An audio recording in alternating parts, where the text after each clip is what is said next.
Oi, gente! Oi, turma 101, tudo bom com vocês? Aqui é a Rafaela, professora de Sociologia, e na aula de hoje nós vamos fazer a revisão do capítulo 4, certo? Se no capítulo 3 nós estudamos os pensamentos do Karl Marx e do Emile Durkheim, no capítulo 4 o nosso tema vai ser o pensamento do Max Weber, tá lá no quadro para vocês. O capítulo 4 começa a partir da página 8 da apostila de vocês, tá? Então vamos lá. O indivíduo e a ação social segundo Max Weber. Organizei esse quadro igual da última revisão, tá, gente? Sublinhei ali a ação social, já vou dar um spoiler da aula de hoje, para vocês saberem que a lente de análise do Max Weber vai ser essa ação social, que a gente vai relembrar o que ela é um pouquinho mais adiante, tá? A gente vai perceber que o Max Weber, que é um alemão, né, um sociólogo alemão, diferentemente do Emile Durkheim, ele vai ter como preocupação central compreender os indivíduos e suas ações. Para isso, ele vai ter algumas indagações, algumas perguntas que ele vai se fazer, algumas perguntas que ele vai tentar responder com as suas pesquisas. Que perguntas são essas? Por exemplo, por que determinadas pessoas tomam determinadas ações? Quais são as razões para os seus atos? Por que o Weber ele se pergunta isso, gente? Porque para ele a sociedade ela existe concretamente. Ela não vai ser algo externo, não vai ser algo acima das pessoas. E sim, a sociedade ela vai se materializar a partir do conjunto de ações dos indivíduos relacionando-se reciprocamente. Certo? Então, gente, para o Weber, ele vai partir do indivíduo, de suas motivações e vai tentar compreender a sociedade como um todo. Para o Weber, o conceito básico vai ser a ação social. Atenção, gente, o que é essa ação social?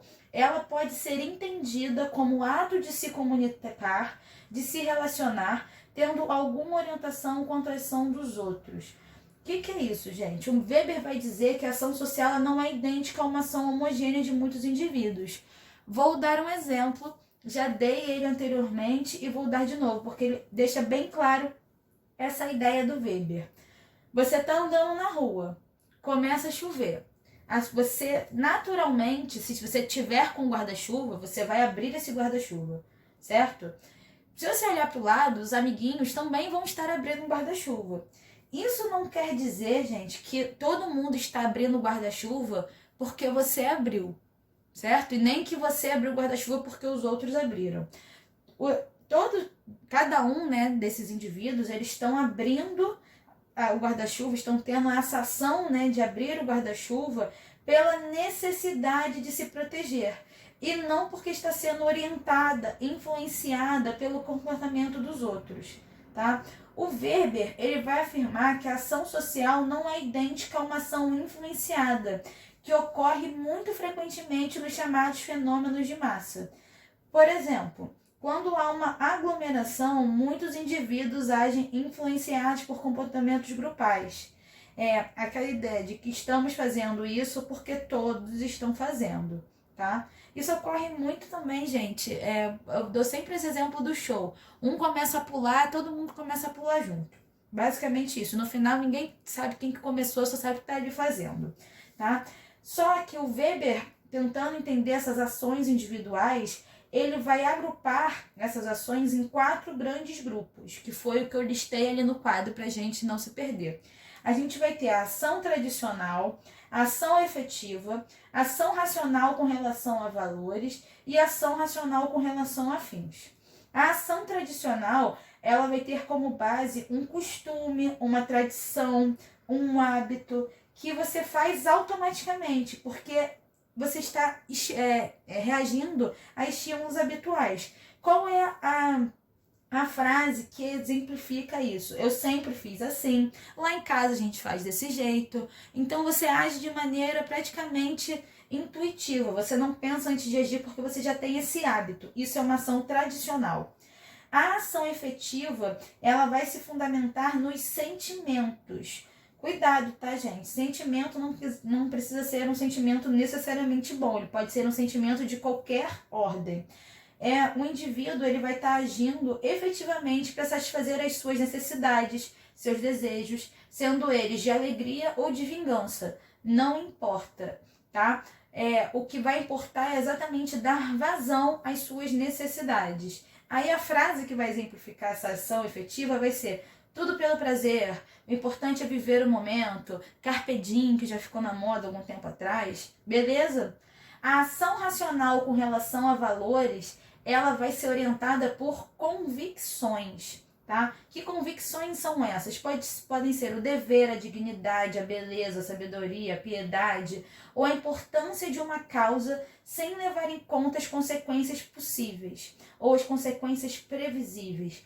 Esse indivíduo que está tendo essa ação racional com relação a valores, ele acredita tanto naquelas convicções que ele se move, né? Que ele tem a missão de fazer aquilo, certo? Se as consequências forem boas ou ruins, prejudiciais ou não, isso não importa, porque ele vai estar agindo de acordo com aquilo que ele acredita, tá?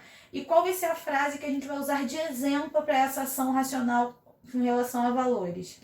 Eu acredito que minha missão na Terra seja fazer isso, ou é fundamental que a nossa causa seja levada em consideração, que saia vitoriosa, ok? A gente também vai ter a ação racional com relação a fins, tá? Que ela vai ser fundamentada numa avaliação entre meios e fins, tá? Então, gente, nesse tipo de ação, o indivíduo ele vai pensar antes de agir, ele vai calcular quais são as consequências desse ato. Por exemplo, se eu fizer isso, se eu pegar esse caminho, pode acontecer tal coisa. Vamos ver então qual é a melhor alternativa. Vamos tentar mensurar essas consequências para tomar o melhor caminho, né? Creio que seja melhor conseguir tais elementos para atingir o objetivo, senão fica impossível, e por aí vai, tá? Para o Weber, gente, esses tipos de ação social, eles não existem em estado puro. Quando os indivíduos agem no cotidiano, eles vão mesclar um ou vários tipos de ação social. Beleza? Esses são os pensamentos, né, do indivíduo e ação social segundo Max Weber. Só que agora, retomando o que a gente viu nessa aula, com o que a gente viu lá na revisão do capítulo 3, a gente vai perceber que o Karl Marx, que o Emile Durkheim e que o Max Weber têm pensamentos diferentes. O Karl Marx, ele acredita que a contradição e o conflito são elementos essenciais, são elementos inerentes da sociedade. Lembra que eu comentei da luta de classes? O Emile Durkheim, ele acredita na coesão, na integração e na manutenção da sociedade, lembra das instituições sociais. E para o Max Weber, ele vai acreditar que as normas, os costumes e as regras sociais não são algo externos ao indivíduo, mas que elas são interiorizadas como base daquilo que o indivíduo traz dentro de si. O indivíduo ele vai escolher suas condutas e comportamentos, dependendo das situações que lhes apresentam. Beleza, gente? E aqui a gente encerra a nossa revisão do capítulo 4.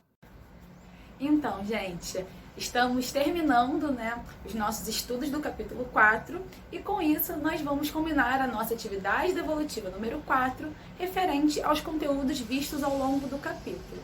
O que eu quero que vocês façam?